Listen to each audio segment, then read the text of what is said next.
অনেকে বলতে পারে ইসকন আসলে কি। শহর ঢাকায় ইসকন হচ্ছে হিন্দুদের একটা সংগঠন।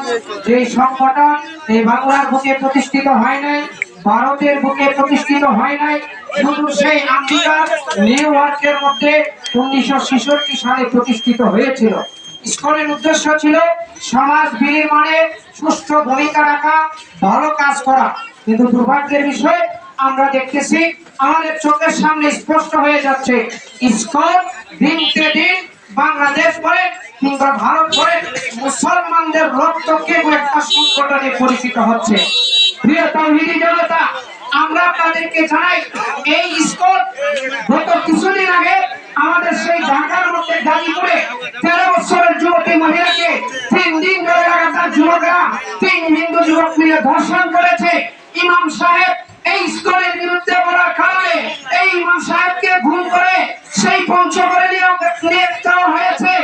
এই ইসকনের বিরুদ্ধে কথা বলার কারণে 2016 সালে সিলেটের মধ্যে ইমাম সাহেবকে মেরে ফেলা হয়েছে।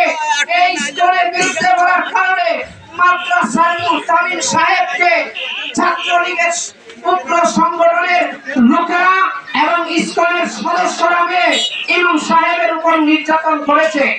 একটা নয়, দুইটা নয়, গত বছর আমাদের মুসলিম আইনজীবী চট্টগ্রাম আদালত চত্বরে আলিফ আহমদকে প্রকাশ্যে হত্যা করেছে। চট্টগ্রামের বুকে ইসকনেরা প্রকাশ্যে স্লোগান দিয়েছে, একটা মুসলিম দল দইরা দইরা জবাই কর। প্রিয় তাওহীদি জনতা, এই দেশ কোন ইসকনের দেশ নয়। অতএব আমরা প্রকাশ্যে বলতে পারি, ইসকনের সদস্য যদি বলতে পারে একটা মুসলিম দল দইরা দইরা জবাই কর, তাহলে আমরাও প্রকাশ্যে বলতে পারি একটা ইসকন দল দইরা দইরা জবাই কর।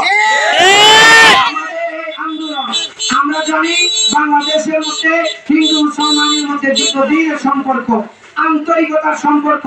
কিন্তু আন্তরিকতা মানে এই নয় আপনি আমার বোনের ইজ্জত নিয়ে টানা হেঁচড়া করবেন, আপনি আমার মায়ের ইজ্জত নিয়ে টানা হেঁচড়া করবেন। এই সম্প্রীতি আমরা চাই না। যদি আমার কোন বোনের দিকে কোন হিন্দুত্ববাদী আঘাত করে, আমার বোনের ইজ্জত নিয়ে টানা হেঁচড়া করে, ওই হিন্দুত্ববাদী চোখ উঠে গেল হবে ইনশাআল্লাহ। হিন্দুত্ববাদী আমার বোনের দিকে হাত বাড়ায়, ওই হাত ভেঙে দেওয়া হবে ইনশাআল্লাহ। আল্লাহ আমাদেরকে ইমানের উপর অটল অবিচল থাকার তৌফিক দান করে বলেন আমিন। এই বলে আমার বক্তব্য শেষ করছি। আসসালামু আলাইকুম।